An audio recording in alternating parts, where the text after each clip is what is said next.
At the Mountains of Madness by H.P. Lovecraft. Chapter 3. None of us, I imagine, slept very heavily or continuously that morning.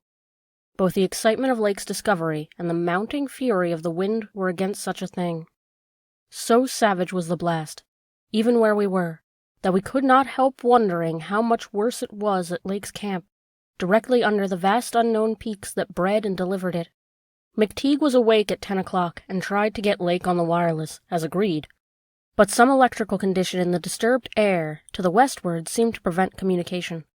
We did, however, get to the Arkham, and Douglas told me that he had likewise been vainly trying to reach Lake. He had not known about the wind, for very little was blowing at McMurdo Sound, despite the persistent rage where we were. Throughout the day we all listened anxiously, and tried to get Lake at intervals, but invariably without results. About noon a positive frenzy of wind stampeded out of the west, causing us to fear for the safety of our camp, but it eventually died down, with only a moderate relapse at 2 p.m. After 3 o'clock it was very quiet, and we redoubled our efforts to get to Lake. Reflecting that he had 4 planes, each provided with an excellent shortwave outfit, we could not imagine any ordinary accident capable of crippling all his wireless equipment at once. Nevertheless, the stony silence continued, and when we thought of the delirious force of wind must have had in his locality, we could not help making more direful conjectures. By 6 o'clock our fears had become intense and definite, and after a wireless consultation with Douglas and Thorfinson, I resolved to take steps towards investigation. The 5th airplane, which we had left at McMurdo Sound supply cache with Sherman and 2 sailors, was in good shape and ready for instant use, and it seemed that the very emergency for which it had been saved was now upon us. I got Sherman by wireless and ordered him to join me with the plane and the 2 sailors at the southern base as quickly as possible, the air conditions being apparently highly favorable. We then talked over the personnel of the coming investigation party, and decided that we would include all hands together to the sledge and dogs which I had kept with me. Even so great a load would not be too much for the huge planes built to our special orders for heavy machinery transportation. At intervals I still tried to reach Lake with the wireless, but all to no purpose. Sherman, with the sailors Gunnarsson and Larson, took off at 7:30, and reported a quiet flight from several points on the wing. They arrived at our base at midnight, and all hands at once discussed the next move. It was risky business sailing over the Antarctic in a single airplane, without any lines of bases, but no one drew back from what seemed like the plainest necessity. We turned in at 2 o'clock, for a brief rest after some preliminary loading of the plane, but were up again in 4 hours to finish the loading and packing. At 7:15, January 25th, we started flying northwestward, under McTeague's pilotage, with 10 men, 7 dogs, a sledge, a fuel and food supply, and other items including the plane's wireless outfit. The atmosphere was clear, fairly quiet, and relatively mild in temperature, and we anticipated very little trouble in reaching the latitude and longitude designated by Lake as the site of his camp. Our apprehensions were over what we might find, or fail to find, at the end of our journey, for silence continued to answer our calls dispatched to the camp.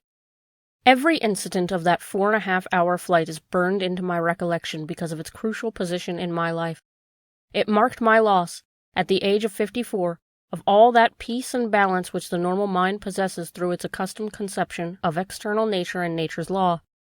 Thenceforward, the 10 of us, but the student Danforth and myself above all others, were to face a hideously amplified world of lurking horrors which nothing can erase from our emotions, and which we would refrain from sharing with mankind in general if we could. The newspapers have printed the bulletins we sent from the moving plane, telling of our non-stop course, our 2 battles with treacherous upper air gales, our glimpse of the broken surface where Lake had sunk his mid-journey shaft 3 days before, and our sight of the group of those strange, fluffy snow cylinders, noted by Amundsen and Bird as rolling in the wind across the endless leagues of frozen plateau. There came a point, though, when our sensations could not be conveyed in any words the press would understand, and a latter point when we had to adopt an actual rule of strict censorship. The sailor Larson was first to spy the jagged line of witch-like cones and pinnacles ahead, and his shout sent everyone to the windows of the cabin plane. Despite our great speed, they were very slow in gaining prominence, hence we knew that they must be infinitely far off, and visible only because of their abnormal height. Little by little, however, they rose grimly into the western sky, allowing us to distinguish various bare, bleak, blackish summits, and to catch curious sense of fantasy which they inspired as seen by the reddish Antarctic light against the provocative background of iridescent ice-dust clouds. In the whole spectacle there was a persistent, pervasive hint of stupendous secrecy and potential revelation. It was as if these stark nightmare spires, marked by the pylons of a frightful gateway into a forbidden atmosphere of dreams, and complex gulfs of remote time, space, and ultra-dimensionality. I could not help feeling that there were evil things, mountains of madness whose farther slopes looked out over some accursed ultimate abyss. That seething, half-luminous cloud background held ineffable suggestions of a vague, ethereal beyondness far more than terrestrially spatial, and gave appalling reminders of the utter remoteness, separateness, and desolation, an aeon-long death of this untrodden and unfathomed austral world. It was young Danforth who drew our notice to the curious regularities of the higher mountain skyline, regularities like clinging fragments of perfect cubes, which Lake had mentioned in his messages, and which indeed justified his comparison with the dreamlike suggestions of primordial temple ruins on cloudy Asian mountaintops so subtly and strangely painted by Roerich. There was indeed something hauntingly Roerich-like about this whole unearthly continent of mountainous mystery. I had felt it in October when we first caught sight of Victoria Land, and I felt it afresh now. I felt, too, another wave of uneasy consciousness, of archaean mythical resemblances, of how disturbingly this lethal realm corresponded to the evilly framed plateau of Lang in the primal writings. Mythologists have placed Lang in Central Asia, but the racial memory of man, or of his predecessors, is long, and it may well be that certain tales have come down from lands and mountains and temples of horror earlier than Asia and earlier than the human world as we know. A few daring mystics have hinted at a pre-Pleistocene origin for the fragmentary Nekonic manuscripts, and have suggested that the devotees of Tsathoggua were as alien to mankind as Tsathoggua himself. Lang, however, in space or time it might brood, was not a region I would care to be in or near, nor did I relish the proximity of a world that had ever bred such ambiguous and archaean monstrosities as those Lake had just mentioned. At the moment I felt sorry that I had ever read the abhorred Necronomicon, or talked so much with that unpleasant erudite folklorist Wilmarth at the university. The mood undoubtedly served to aggravate my reaction to the bizarre mirage which burst upon us from an increasingly opalescent zenith as we drew near the mountains and began to make out the cumulative undulations of the foothills. I had seen dozens of polar mirages during the preceding weeks, some of them quite as uncanny and fantastically vivid as the present example, but this one had a wholly novel and obscure quality of menacing symbolism, and I shuddered as the seething labyrinth of fabulous walls and towers and minarets loomed out of the troubled ice vapors above our heads. The effect was that of a cyclopean city, of no architecture known to man or to human imagination, with vast aggregations of night-black masonry embodying monstrous perversions of geometrical laws. There were truncated cones, sometimes terraced or fluted, surmounted by tall cylindrical shafts here and there bulbously enlarged, and often capped with tiers of thinnish scalloped discs, and strange beetling, table-like constructions suggesting piles of multitudinous rectangular slabs or circular plates or five-pointed stars, with one each overlapping the other beneath.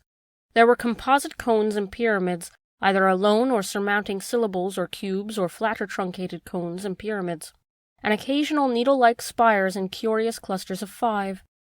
All these furbile structures seemed to knit together by tubular bridges crossing from one to the other at various dizzying heights, and the implied scale of the whole was terrifying and oppressive in its sheer gigantism. The general type of mirage was not unlike some of the wilder forms observed and drawn by the Antarctic whaler Scoresby in 1820, but at this time and place, with those dark unknown mountain peaks soaring stupendously overhead, that anomalous elder-world discovery in our minds, all the pall of probable disaster enveloping the greater part of our expedition, we all seemed to find in it a taint of latent malignity and infinitely evil portent. I was glad when the mirage began to break up, though in the process, the various nightmare turrets and cones assumed distorted, temporary forms of even vaster hideousness. As the whole illusion dissolved to churning opalescence, we began to look earthward again, and saw that our journey's end was not far off. The unknown mountains ahead rose dizzily up like a fearsome rampart of giants, their curious regularities showing with startling clearness even without a field of glass.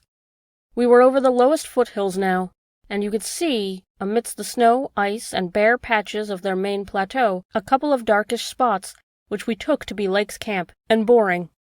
The higher foothills shot up between 5 and 6 miles away, forming a range almost distinct from the terrifying line of more than Himalayan peaks beyond them. At length Ropes, the student who had relieved McTeague at the controls, began to head downward towards the left-hand dark spot whose size marked it as the camp. As he did so, McTeague sent out a last uncensored wireless message the world was to receive from our expedition. Everyone, of course, has read the brief of unsatisfying bulletins of the rest of our Antarctic sojourn. Some hours after our landing, we sent the guarded report of the tragedy we found, and reluctantly announced the wiping out of the whole lake party by the frightful wind of the preceding day, or of the night before that. 11 known dead, young Gedney missing. People pardoned our hazy lack of details through realization of the shock the sad event must have caused us, and believed us when we explained that the mangling action of the wind had rendered all 11 bodies unsuitable for transportation outside. Indeed, I flatter myself that even in the midst of our distress, utter bewilderment, and soul-clutching horror, we scarcely went beyond the truth in any specific instance. The tremendous significance lies in what we dared not tell, what we would not tell now, but for the need of warning others off the nameless terrors. It is a fact that the wind had brought dreadful havoc. Whether all could have lived through it, even without the other thing, is gravely open to doubt. The storm, with its fury of madly driven ice particles, must have been beyond anything our expedition had encountered before. One airplane shelter wall, it seems, had been left in the far too flimsy and inadequate state, was nearly pulverized, and the derrick at the distant Boring was entirely shaken to pieces. The exposed metal of the grounded planes and drilling machinery was bruised into a high polish, and 2 of the small tents were flattened despite their snow banking. Wooden surfaces left out in the blaster were pitted and denuded of all paint, and all signs of tracks in the snow were completely obliterated. It is also true that we found none of the archaean biological objects in condition to take outside as a whole. We did gather some minerals from a vast tumbled pile, including several of a greenish soapstone fragments, whose odd 5-pointed rounding and faint patterns of grouped dots caused so many doubtful comparisons, and some fossil bones, among which were the most typical of the curiously injured specimens. None of the dogs survived, their hurriedly built snow enclosure near the camp being almost wholly destroyed. The wind may have done that, though the greater breakage on the side of the next camp was not the westward one, suggests an outward leap or break of the frantic beasts themselves. All 3 sledges were gone, and we have tried to explain that the wind may have blown them off into the unknown. The drill and ice-melting machinery at the Boring were too badly damaged to warrant salvage, so we used them to choke up that subtly disturbing gateway to the past, which Lake had blasted. We likewise left at the camp the 2 most shaken up of the planes, since our surviving party had only 4 real pilots, Sherman, Danforth, McTeague, and Ropes, in all, with Danforth in a poor nervous shape to navigate. We brought back all the books, scientific equipment, and other incidentals we could find, though much was rather unaccountably blown away. Spare tents and furs were either missing or badly out of condition. It was approximately 4 p.m., after wide plain cruising had forced us to give Gedney up for lost, that we sent our guarded message to Arkham for relaying, and I think we did well to keep it as calm and non-committal as we succeeded in doing. The most we said about agitation concerned our dogs, whose frantic uneasiness near the biological specimens was to be expected from poor Lake's accounts. We did not mention, I think, their display of the same uneasiness when sniffing around the queer greenish soapstones and other objects in the disordered region, objects including scientific instruments, airplanes, and machinery, both at camp and at the Boring, whose parts had been loosened, moved, or otherwise tampered with by the winds that have harbored singular curiosity and investigativeness. About the 14 biological specimens, We were pardonably indefinite. We said that the only ones we discovered were damaged, but that enough were left of them to prove Lake's description wholly and impressively accurate. It was hard work keeping our personal emotions out of this matter, and we did not mention numbers or say exactly how we had found those which we did find. We had by that time agreed not to transmit anything suggesting madness to the part of Lake's men, and it surely looked like madness to find 6 imperfect monstrosities carefully buried upright in 9-foot snow graves under 5-pointed mounds, punched over with groups of dots in patterns exactly those on the queer greenish soapstones dug up from Mesozoic and Tertiary times. The 8 perfect specimens mentioned by Lake seemed to have completely blown away. We were careful, too, about the public's general peace of mind. Hence, Danforth and I said little about that frightful trip over the mountains the next day. It was the fact that only radical light and place could possibly cross a range of such height, which mercifully limited that scouting tour to the 2 of us. On our return at 1 a.m., Danforth was close to hysterics, but kept an admirably stiff upper lip. It took no persuasion to make him promise not to show our sketches and the other things we brought away in our pockets, not to say anything more to the others than we had agreed to relay outside, and to hide our camera films for private development later on. So that part of my present story will be as new to Pabodie, McTeague, Ropes, and Sherman, and the rest as it will be to the world in general. Indeed, Danforth is closer-mouthed than I, for he saw, or thinks he saw, one thing he will not tell even me.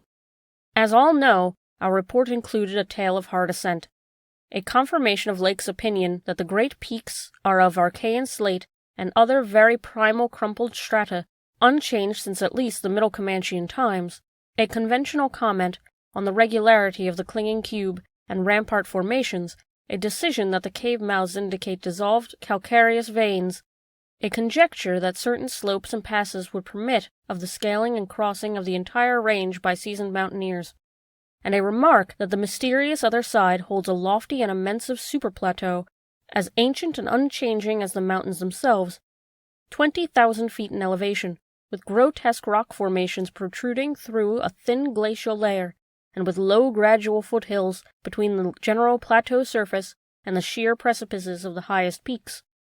This body of data is in every respect true so far as it goes, and it completely satisfied the men at our camp. We laid our absence of 16 hours, a longer time than our announced flying, landing, reconnoitering, and rock-collecting program called for, to a long mythical spell of adverse wind conditions, and told truly of our landing on the farther foothills.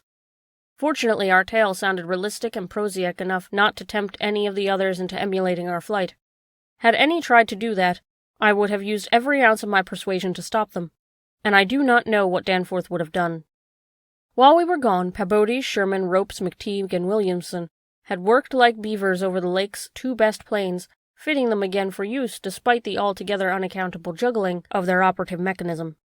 We decided to load all the planes the next morning and start back for our old base as soon as possible. Even though indirect, that was the safest way to work towards McMurdo Sound, for a straight-line flight across the most utterly unknown stretches of the aeon-dead continent would involve many additional hazards. Further exploration was hardly feasible in view of our tragic decimation and the ruin of our drilling machinery. The doubts and horrors around us, which we did not reveal, made us wish only to escape from this astral world of desolation and brooding madness as swiftly as we could. As the public knows, our return to the world was accomplished without further disasters. All planes reached the old base on the evening of the next day, January 27th, after a swift non-stop flight, and on the 28th we made McMurdo Sound in 2 laps, one pause being very brief, and occasioned by a faltry rudder in the furious winds over the ice shelf after we had cleared the great plateau. In 5 more days, the Arkham and Miskatonic, with all hands and equipment on board, were shaking clear of the thickening field ice and working up Ross Sea, with the mocking mountains of Victoria Land looming westward against a troubled Antarctic sky and twisting wind wails into a wide-range musical piping which chilled my soul to the quick. Less than a fortnight later we left the last hint of polar land behind us and thanked heaven that we were clear of a haunted, accursed realm where life and death, space and time, have made black and blasphemous alliances. In the unknown epochs, since matter first writhed and swam on the planet's scarce-cooled crust. Since our return, we have all constantly worked to discourage Antarctic exploration, and have kept certain doubts and guesses to ourselves with splendid unity and faithfulness. Even young Danforth, with his nervous breakdown, has not flinched or babbled to his doctors. Indeed, as I have said, there is one thing he thinks he alone saw which he will not tell even me, though I think it would help his psychological state if he could consent to do so. It might explain and relieve much, though perhaps the thing was no more than a delusion aftermath of an earlier shock. That is the impression I gather after those rare, irresponsible moments when he whispered disjointed things at me, things which he repudiates vehemently as soon as he gets a grip on himself again. It will be hard work deterring others from the Great White South, and some of our efforts may directly harm our cause by drawing inquiring notice. We might have known from the first that human curiosity is undying, and that the same results we announced would be enough to spur others ahead on the same age-long pursuit of the unknown. Lake's reports of these biological monstrosities had aroused naturalists and paleontologists to the highest pitch, though we were sensible enough not to show the detached parts which we had taken from the actual buried specimens, or our photographs of those specimens as they were found.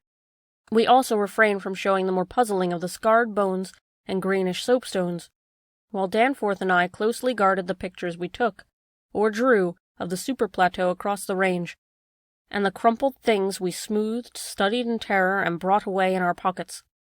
But now that Starkweather Moore party is organizing, and with a thoroughness far beyond anything our outfit attempted, if not dissuaded, they will get to the innermost nucleus of the Antarctic, and melt and bore till they bring up that which we know may end the world.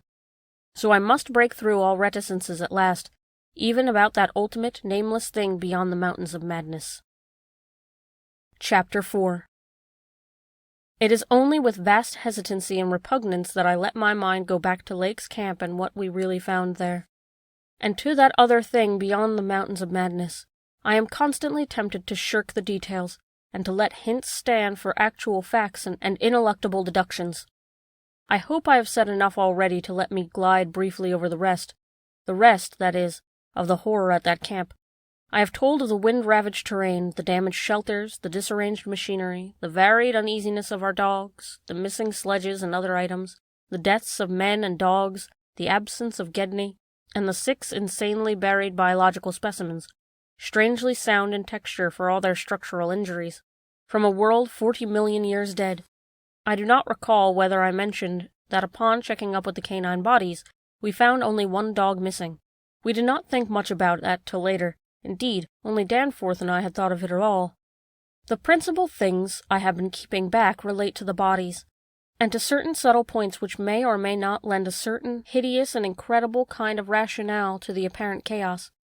At this time, I tried to keep the men's minds off those points, for it was so much simpler, so much more normal, to lay everything to an outbreak of madness on the part of some of Lake's party. From the look of things, that demon mountain wind must have been enough to drive any man mad in the midst of this center of all earthly mystery and desolation. The crowning abnormality, of course, was the condition of the bodies, men and dogs alike. They had all been in some terrible kind of conflict, and were torn and mangled in fiendish and altogether inexplicable ways. Death, so far as we could judge, had in each case come from a strangulation or laceration. The dogs had evidently started the trouble, for their state of their ill-built corral bore witness to its forcible breakage from within. It had been set some distance from the camp because of the hatred of the animals for those hellish Archean organisms, but the precaution seemed to have been taken in vain. When left alone in that monstrous wind, behind flimsy walls of insufficient height, they must have stampeded, whether from the wind itself, or from some subtle, increasing odor emitted from the nightmare specimens, one could not say. But whatever had happened, it was hideous and revolting enough. Perhaps I had better put squeamishness aside, and tell the worst at last, though with a categorical statement of opinion, beyond on the first-hand observations and most rigid deductions of both Danforth and myself, that the then missing Gedney was in no way responsible for the loathsome horrors we found. I have said that the bodies were frightfully mangled. Now I must add that some were incised and subtracted from in the most curious, cold-blooded, and inhuman fashion. It was the same with the dogs and men. All the healthier, fatter bodies, quadrupedal and bipedal, had had their most solid masses of tissue cut out and removed, as by a careful butcher, and around them was a strange sprinkling of salt, taken from the ravaged provision chests of the plains, which conjured up the most horrible associations. The things had occurred in one of the crude airplane shelters from which the plane had been dragged out, and subsequent winds had effaced all tracks which could have supplied any plausible theory. Scattered bits of clothing, roughly slashed from the human incision subjects, hinted no clues. It is useless to bring up the half-impression of certain faint snow prints in one shielded corner of the ruined enclosure, because that impression did not concern human prints at all, but was clearly mixed up with a talk of fossil prints, which poor Lake had been giving throughout the preceding weeks. One had to be careful of one's imagination in the lee of those overshadowing mountains of madness. As I have indicated, Gedney and one dog turned out to be missing in the end. When we came on that terrible shelter, we had missed 2 dogs and 2 men, but the fairly unharmed dissecting tent, which we had entered after investigating the monstrous graves, had something to reveal. It was not as Lake had left it, for the covered parts of the primal monstrosity had been removed from the improvised table. Indeed, we had already realized that one of the 6 imperfect and insanely buried things we had found, the one with a trace of peculiarly hateful odor, must represent the collected sections of the entity which Lake had tried to analyze. On and around that laboratory table were strewn other things, and it did not take us long to guess that those were carefully, though oddly and inexpertly dissected parts of 1 man and 1 dog. I shall spare the feelings of survivors by omitting mention of the man's identity. Lake's anatomical instruments were missing, but there were evidences of their careful cleansing.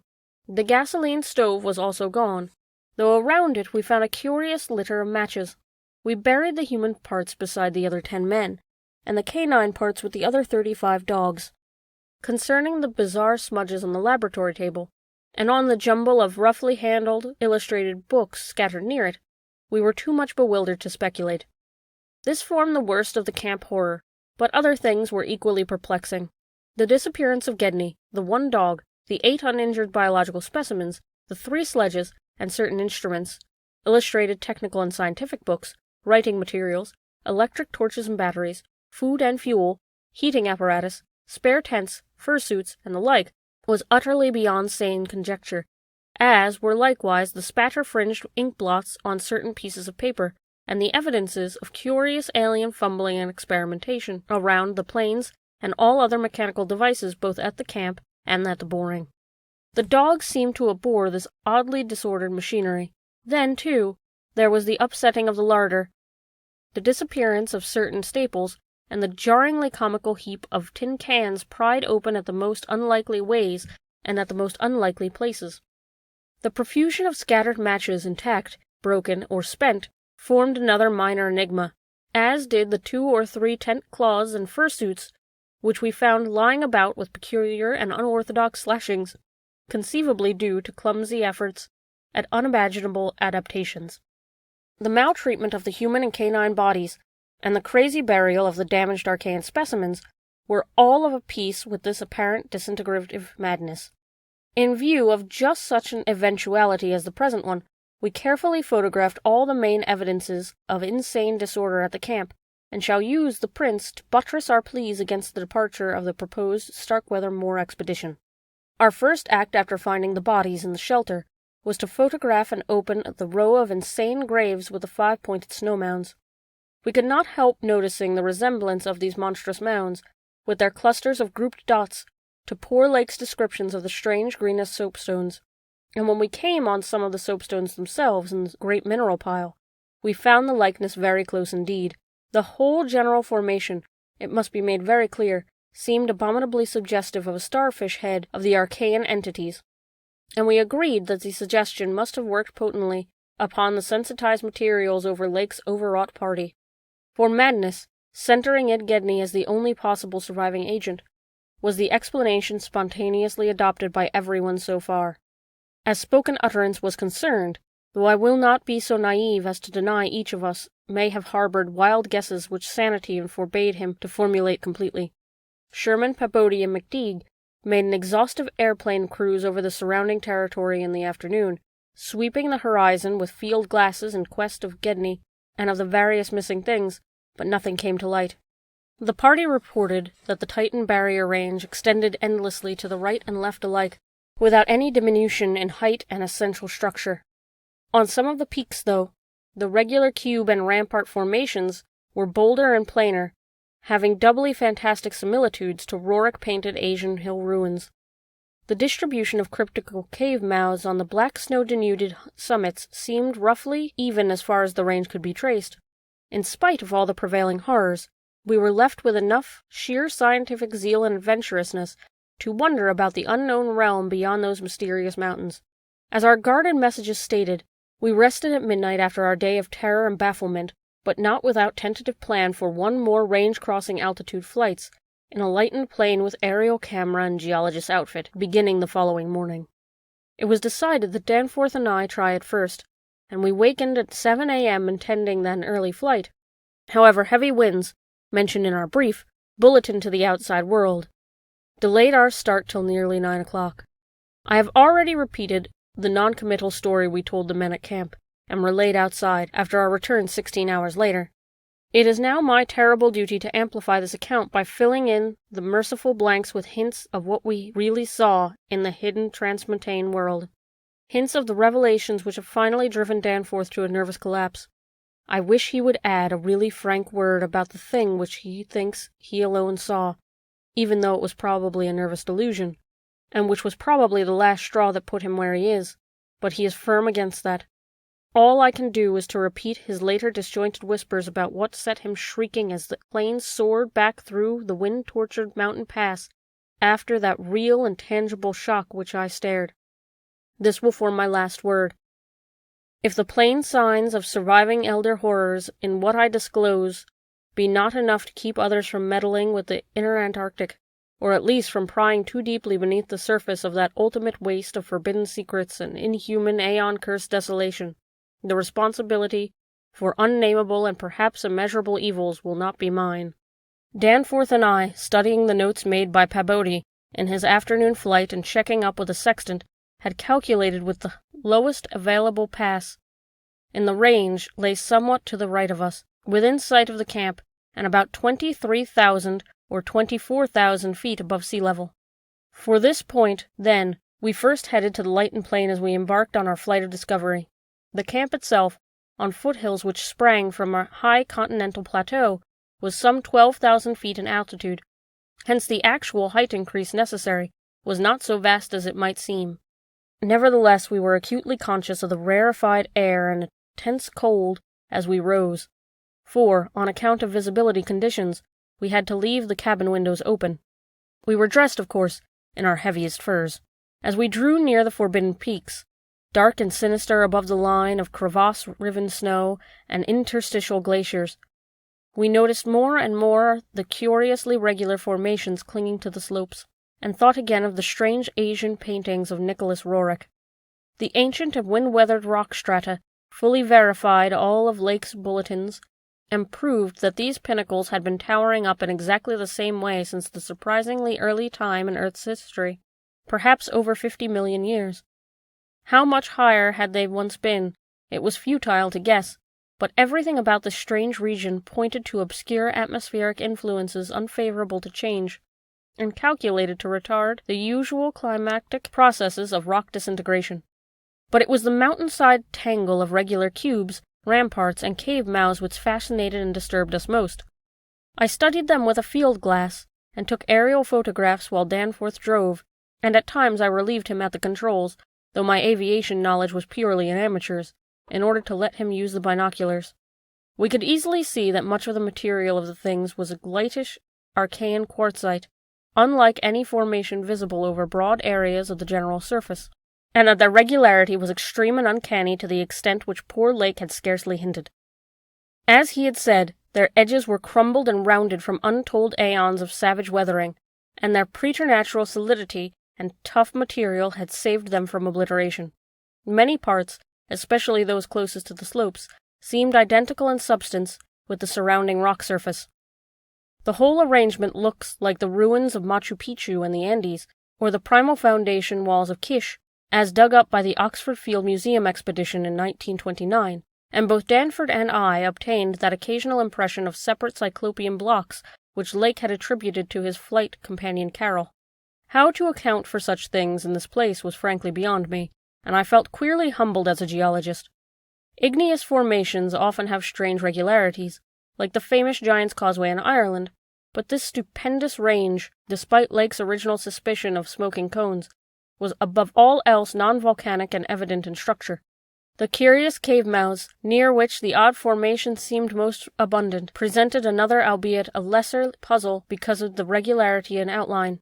They were, as Lake's bulletin had said, often approximately square or semicircular, as if the natural orifices had been shaped to greater symmetry by some magic hand. Their numerousness and wide distribution were remarkable, and suggested that the whole region was honeycombed with tunnels dissolved out of limestone strata. Such glimpses as we secured did not extend far within the caverns, but we saw that they were apparently clear of stalactites and stalagmites.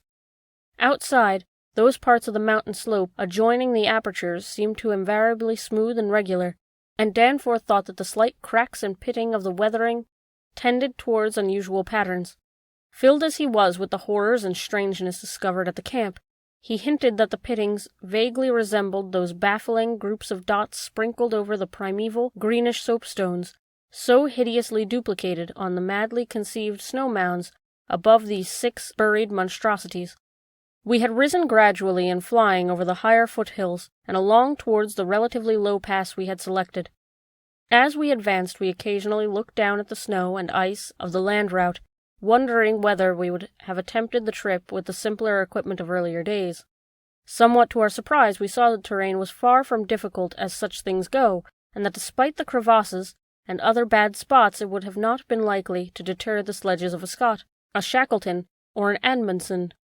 Some of the glaciers appeared to lead up to wind-barred passes with unusual continuity, and upon reaching our chosen pass, we found that its case formed no exception. Our sensations of tense expectancy as we prepared to round the crest and peer out over an untrodden world can hardly be described on paper, even though we had no cause to think the regions beyond the range essentially different from those already seen and traversed. The touch of evil mystery in these barrier mountains, and beckoning sea of opalescent sky a glimpse betwixt their summits, was a highly subtle and attenuated matter, not to be explained in literal words. Rather, it was an affair of vague psychological symbolism and aesthetic association, a thing mixed up with exotic poetry and paintings, and with archaic myths lurking in shunned and forbidden volumes. Even the wind's burden held a peculiar strain of conscious malignity, and for a second it seemed that the composite sound included a bizarre musical whistling, or piping over a wide range as the blast swept in and out of omnipresent and resonant cave mouths. There was a cloudy note in reminiscent repulsion in this sound, as subtle and unplaceable as any of the other dark impressions. We were now, after a slow ascent, at a height of 23,570 feet, according to the aneroid, and had left the region of clinging snow definitely below us. Up here were only dark, bare rock slopes and the start of rough-ribbed glaciers, but with those provocative cubes, ramparts, and echoing cave mouths to add a portent of the unnatural, the fantastic, and the dreamlike. Looking along the line of high peaks, I thought I could see the one mentioned by poor Lake, with a rampart exactly on top. It seemed to be half lost in the queer Antarctic haze, such a haze, perhaps, as had been responsible for Lake's early notion of volcanism. The pass loomed directly before us, smooth and windswept between its jagged and malignly frowning pylons. Beyond it was a sky fretted with swirling vapors and lighted by the lowest polar sun, the sky of that mysterious farther realm upon which we felt no human eye had ever gazed. A few more feet of altitude, and we would behold that realm, Danforth and I, unable to speak except in shouts amidst the howling, piping wind that raced through the pass and added to the noise of the unmuffled engines, exchanged eloquent glances. And then, having gained those last few feet, we did indeed stare across the momentous divide and over the unsampled secrets of an elder and utterly alien earth.